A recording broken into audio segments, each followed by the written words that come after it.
galamsu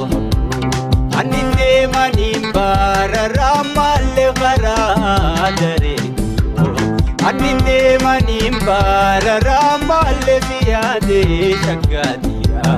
matuna hafe